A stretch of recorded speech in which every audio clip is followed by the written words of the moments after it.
un nouveau concept opérationnel pour l'artillerie de Tsahal. Le corps d'artillerie de Tsahal est occupé à adapter le nouveau concept opérationnel au système d'armes de pointe que le corps a acquis au cours des dernières années.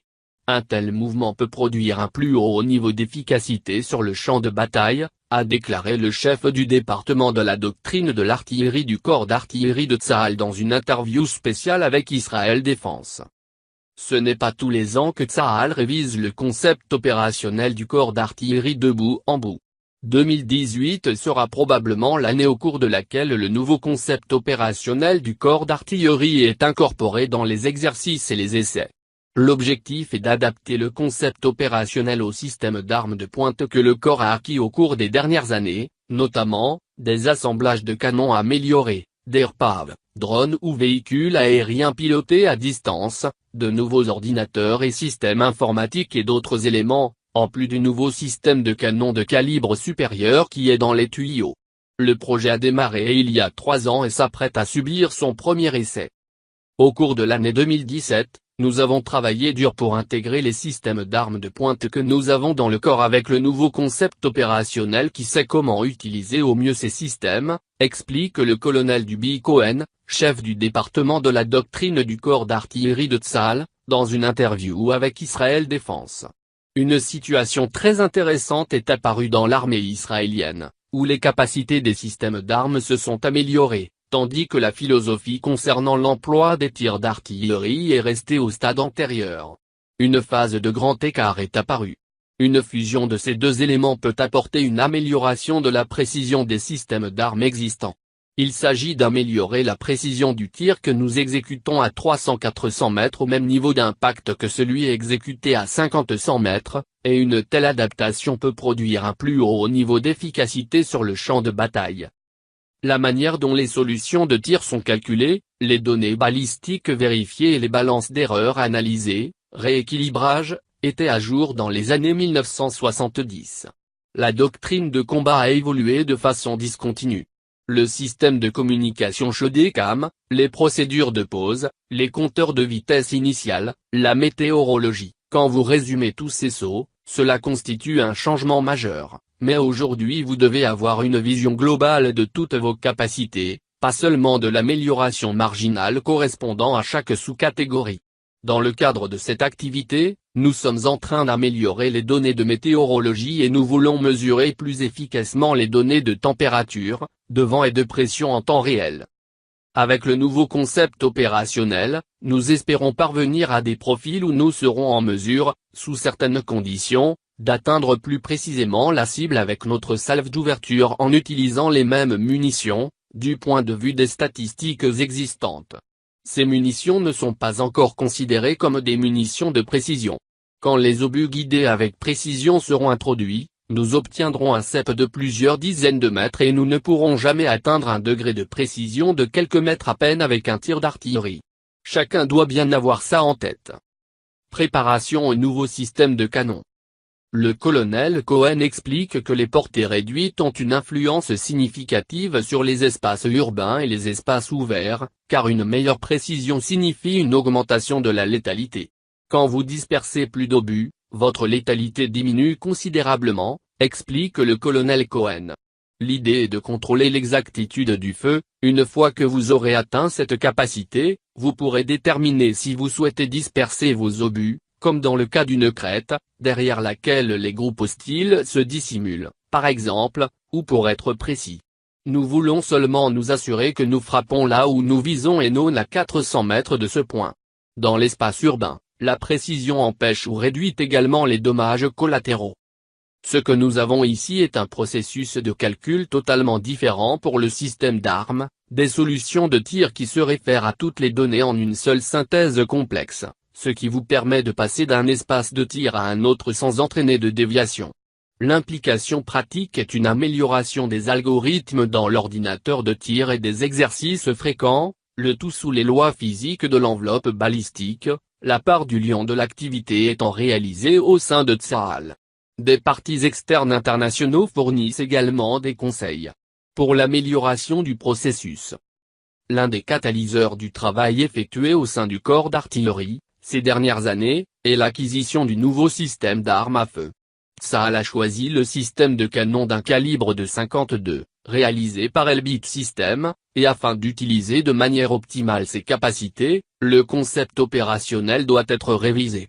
Lorsque vous regardez le nouveau canon, sa portée est d'une extension significative. Avec des canons de calibre 39, vous atteignez des distances d'environ 20 km. Avec des canons de calibre 52, vous atteignez 30 km avec des munitions standards. La moindre erreur à une telle distance peut produire une déviation substantielle, dit le colonel Cohen.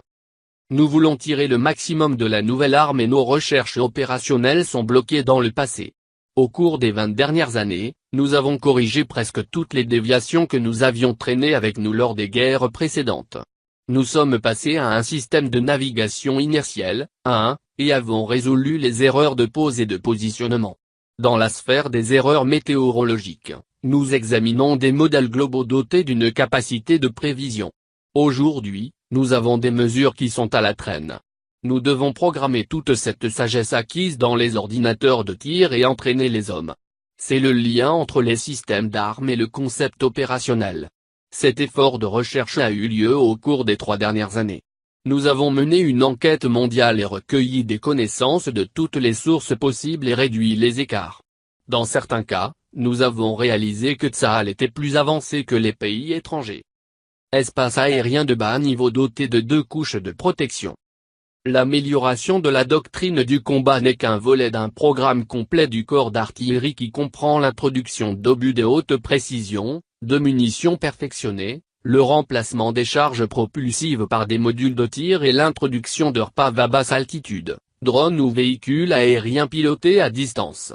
Dans un proche avenir, le corps d'artillerie de Tsahal commencera à utiliser le nouveau drone Doé-Shamayim d'Elbit Systems, qui doit opérer dans un espace aérien supérieur à celui actuellement occupé par le drone Rocket Shamayim.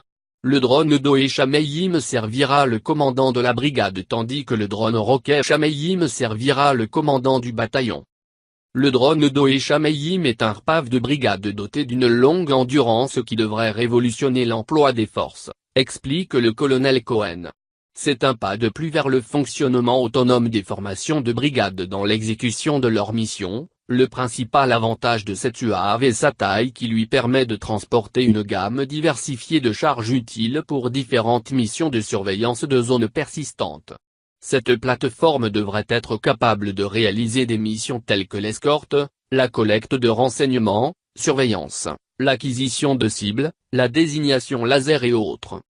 Nous sommes en train d'intégrer ce drone depuis 2 ans et pour le QG de la force terrestre, c'est l'occasion de réviser les opérations de combat au niveau de la brigade, afin de doter la brigade d'une capacité indépendante de gestion de l'espace aérien.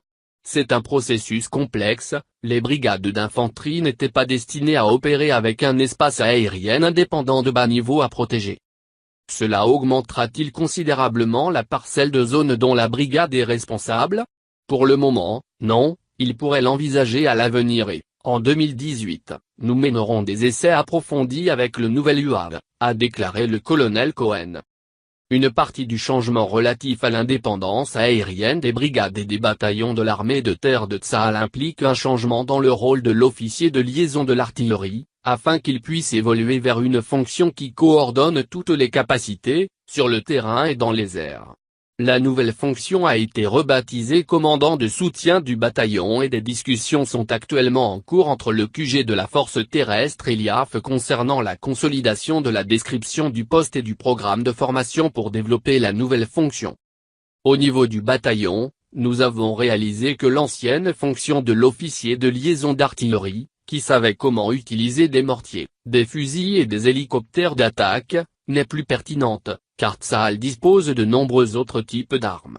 Quand vous regardez les roquettes Romac, Acular 122, les obus de mortier de haute précision, les obus d'artillerie de haute précision et d'autres munitions à guidage de précision actuellement disponibles, ce sont 4 nouvelles compétences avec lesquelles l'officier de liaison d'artillerie devrait être familiarisé. Les hélicoptères d'attaque et les avions de combat devraient être ajoutés à cette liste. Une distinction claire doit être faite entre 2 méthodes d'emploi du feu, l'utilisation du feu par les centres de commandement, qui s'appuient principalement sur les systèmes de C2, command et contrôle, a pris de l'importance ces dernières années en raison de l'ère de la guerre en réseau et de l'évolution technologique. Il y a une autre méthode, celle de l'unité de manœuvre et d'assaut, à laquelle vous assignez un objectif, et elle l'attaque. Dans ce cas, ce que vous voyez, c'est ce que vous attaquez. Ce sont deux méthodes séparées et distinctes. Il est peut-être plus pratique d'utiliser le tir à travers des écrans, mais en cas de manœuvre, il n'y a pas de remplacement possible pour l'emploi d'un feu contrôlé par l'homme. Quand une unité en manœuvre repère une maison sur laquelle on tire, que des cibles doivent être attaquées, vous avez donc besoin de quelqu'un pour sélectionner les cibles ainsi que les systèmes d'armes appropriés. L'officier de liaison d'artillerie a évolué pour devenir le commandant de soutien de bataillon, BSC. Nous avons développé des critères de compétence et établi une alliance de coopération avec l'IAF. En 2018, nous allons effectuer des exercices avec cette nouvelle configuration. Les ressources terrestres et aériennes, principalement des hélicoptères d'attaque et des avions de combat, nous coopérons avec l'unité des opérations interarmes de l'IAF. Une autre initiative à laquelle nous avons participé en 2017 est l'école de frappe du Camp Julian, qui se spécialise dans la formation des officiers et commandants des cellules de frappe, au niveau de la brigade et au-delà, en matière de méthode de frappe.